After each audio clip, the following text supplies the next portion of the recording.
Fala galera, beleza? Mais um vídeo aqui na Hanscar com o canal da peça. Hoje a gente vai falar de um tema um pouquinho diferente e uma coisa que muita gente acaba perguntando para mim: injeção programável ou injeção original? Então vamos mostrar para vocês a deficiência da injeção programável e a deficiência da injeção original.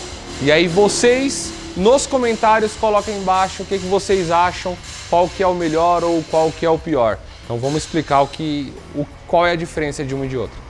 Vamos lá galera, então hoje a gente tem para mostrar uma injeção original aqui, tá? Que é uma Alfa Romeo 156. Essa injeção é uma injeção sequencial de combustível. O que isso significa? A gente tem 4 pistões aqui e cada pistão vai estar executando uma parte da sua função. Um vai estar explodindo, o outro vai estar escapando, um vai ter acabado de admitir. Enfim, então o que isso significa? Antigamente a gente tinha uma injeção que era semi-sequencial ou as monoponto. Um bico injetava para os 4 cilindros. Depois começou a semi-sequencial, que injetava 1 e 4 e 2 e 3, e as sequenciais que injeta exatamente o combustível na hora exata que o pistão está descendo e ele tem que admitir a mistura ar e combustível. Esse carro também tem um sistema chamado Twin Spark. O que isso significa? A vela do primeiro cilindro, que está na hora da explosão do primeiro cilindro, também vai mandar a mesma centelha para o 4º cilindro. A engenharia decidiu fazer isso por quê? Primeiro, emissões de poluentes, tá? Como a taxa de compressão era um pouco baixa nessa época, digamos que o cilindro explodia do primeiro cilindro. O primeiro cilindro desce, admitindo ar e combustível novamente no 4º cilindro. Quando ele está subindo, que ele está tirando esse ar e combustível queimado, tá? Os gases queimados do motor para o escapamento, ainda fica um resto de combustível não queimado, que isso é o HCC, que é o próprio hidrocarboneto. Esse sistema de Twin Spark, ou que a gente chama de sistema de centelha perdida, na hora que o 4º cilindro vai explodir, ele manda uma centelha no primeiro cilindro. Para fazer o quê? Queimar o resto de combustível que não queimou na hora da explosão. Isso mesmo, queima de novo o cilindro que não estava na hora de queimar para expulsar o restante dos gases. Só que isso faz uma força contrária no pistão. Então vocês imaginam o pistão subindo para expelir os gases de dentro do motor para o escapamento, ocorre uma nova centelha ali e ele explode de novo. Isso vai fazer uma força contrária. Porém, tem um momento do motor que a válvula de admissão e a válvula de escape fica aberta ao mesmo tempo, quando ele termina de escapar os gases e vai começar a admitir. Segundo a engenharia, essa explosão ajudava a aumentar o fluxo dos gases, limpando melhor a câmara de combustão e fazendo esse fluxo admitir mais ar, para ter uma mistura mais homogênea, para poder ter uma queima novamente. A decorrer do passado dos anos, os motores 4 cilindros excluíram isso. Hoje em dia é sistema de ignição sequencial, uma bobina por cilindro. Muito comum nos Fiat Marea. Então o que acontece? A gente tem 1, 2, 3, 4, 5 bobinas. Por que isso? O motor do Fiat Marea, como ele é 5 cilindros, ele não tem cilindros gêmeos, igual um 4 cilindros, ou um 6 cilindros, ou um 8 cilindros. Então ela tem um sistema de ignição sequencial. Então na hora que a bobina 1 estiver mandando centelha, só ela está mandando centelha. Na hora que a 2 estiver mandando centelha, só ela está mandando centelha. E o que acontece? Os motores mais novos, eles aboliram essa parte do sistema de Twin Spark ou sistema de centelha perdida e aderiram isso aqui.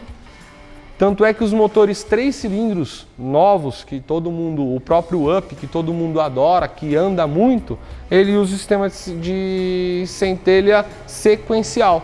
Não é sistema de centelha perdida. Então a engenharia viu que isso aqui dá um melhor resultado do que o outro. Por quê? Mexeu em taxa de compressão, mexeu em injeção de combustível.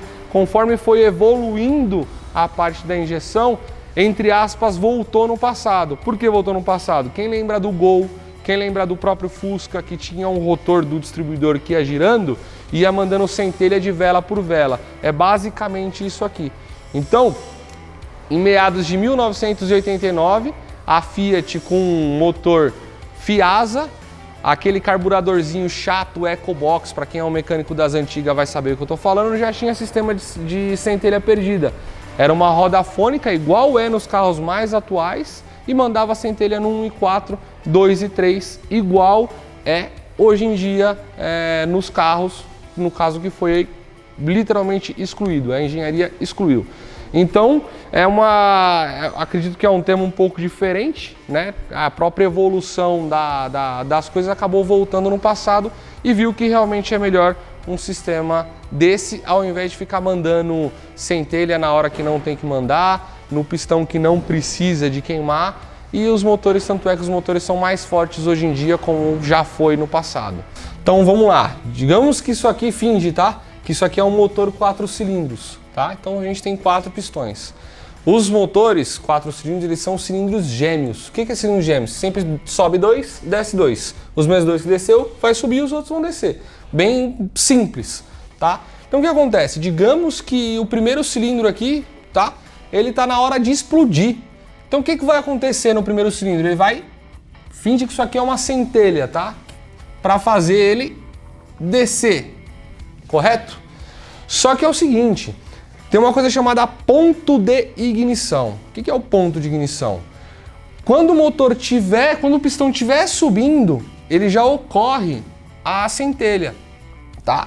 Então, geralmente, pé no fundo, 2.000, 3.000 RPM, ele vai 30 graus antes do volante do motor gerar os 360 graus, que é o topo, a gente chama de PMS, a 30 graus antes do ponto morto superior, ele vai ocorrer a centelha. Ele vai comprimir essa explosão para ter uma explosão, um poder de fogo maior para fazer o pistão descer e o carro andar para frente. Tá?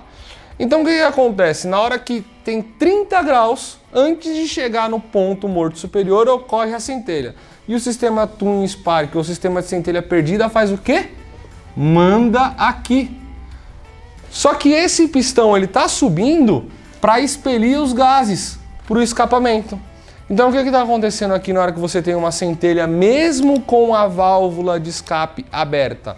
Ele tem uma força contrária no pistão. Então o que acontece? Tudo que o motor fez para ele conseguir girar e subir o pistão e ter uma explosão melhor aqui, ele vai ter uma força contrária. Então o que acontece com isso? Você perde um pouquinho. E ao mesmo tempo, quando ele chega aqui no topo, a válvula de escape e a válvula de admissão ela vai estar aberta. Para quê? Para limpar os gases que estão aqui dentro. Então, segundo a engenharia, na hora que ocorre a explosão, os gases que vão sair com mais eficiência, ou vai sair com um fluxo maior, na hora que a válvula de admissão abrir junto com a válvula de escape, ele vai acabar succionando aqui mesmo antes do pistão descer, ter uma mistura mais homogênea para ter uma explosão de novo. Beleza. Então, isso aqui acredito que vocês entenderam. A engenharia aboliu isso, tá? Voltou no passado e não tem mais esse sistema. Então agora ele só explode este aqui e este aqui não explode. O que acontece com uma injeção programável? Uma injeção programável, a gente passando no dinamômetro o carro, a gente consegue em gráfico real, no presente momento, mexer no ponto de ignição de cada rotação, a própria injeção de combustível. Então a gente consegue brincar com isso. Todos os motores, quando eles são fabricados, ele é feito meio que a injeção é meio que uma forma genérica. Então eles buscam aperfeiçoamento dentro de um motor, faz alguns testes nos outros motores e manda para a rua. Na injeção programável a gente consegue ter certeza absoluta de cilindro para cilindro, a gente consegue ter certeza absoluta de consumo de combustível. Todo mundo acha, ah não, coloquei injeção programável, meu carro vai ficar mais gastão. Muito pelo contrário. A gente consegue melhorar o aproveitamento. Um outro recurso que é as próprias widebands. Então são sonda lambda de resposta rápida. O tempo de resposta dela é imediato. Então ela informa para nós como que está acontecendo a mistura e a gente consegue fazer uma brincadeira de injeção de combustível e ponto de ignição.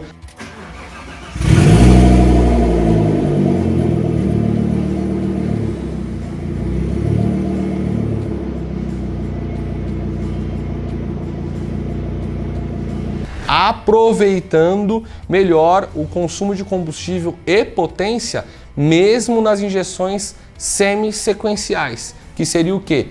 Praticamente igual ao sistema de centelha perdida. Ele vai injetar o combustível aqui e aqui.